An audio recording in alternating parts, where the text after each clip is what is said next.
Hello, everybody. This is Greg again on the third podcast of training to help schools understand how to create optics that are required to produce accreditation results. And in this podcast, we're going to be looking at the key characteristic engagement of learning. Engagement of learning is about what happens within learning spaces. That doesn't necessarily mean the classroom. Certainly, that's a learning space. But I believed in attached learning, so that's within the workspace, and detached learning, where we go outside the walls of the classroom, or they're learning from home, or they're learning on a field trip.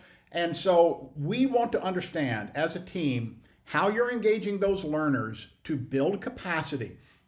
There are two things true when it comes to student performance.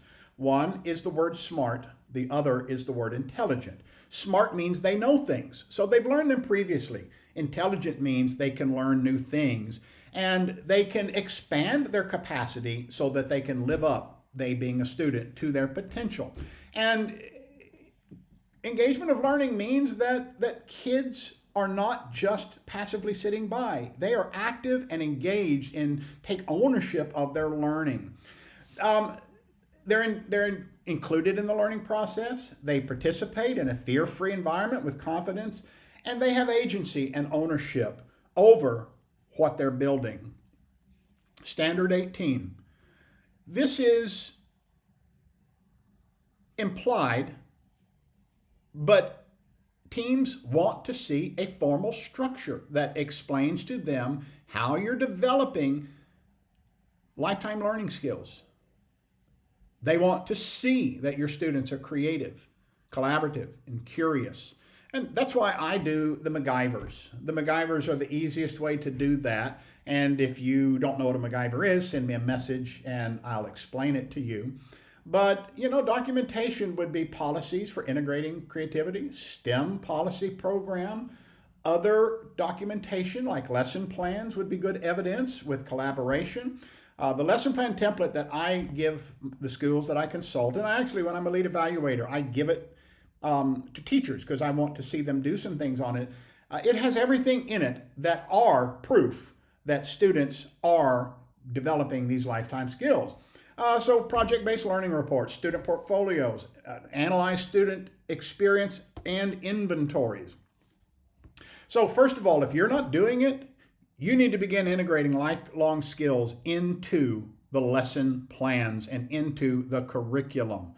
If you've got a good publisher like McGraw-Hill, Pearson, HMH, generally at the very end of a lesson or a unit, those will be there. You can highlight that. Provide training for teachers, teaching them on backward instruction, project-based instruction, problem-based solution, problem solving, and then track student progress in developing those skills.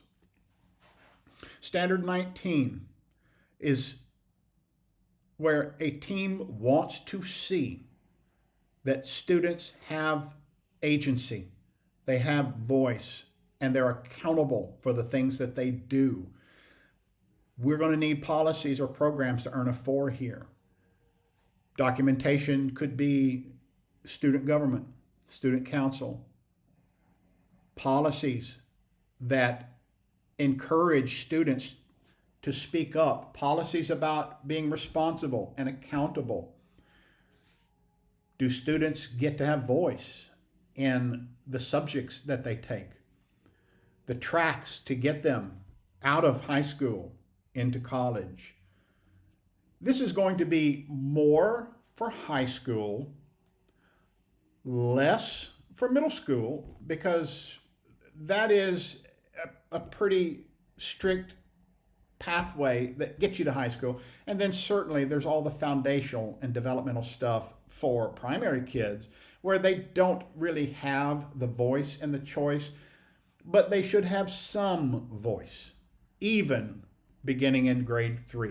Below that, below grade 3, they're not developmentally able to comprehend. But by grade 3, students are developmentally able to begin to participate and give a little bit of voice in the classroom. Evidence would be analyze student government minutes, analyzed feedback from students of all ages, evidence that student voice is heard, accountability, self-reflection journals, and so forth. Priority number one, if you're doing it informally and don't have it, create policies and structures. If you do have it, gather it and get it ready to be cleaned up and put into evidence. If you don't have it, establish a student government program. Even have a representative or two from that primary school.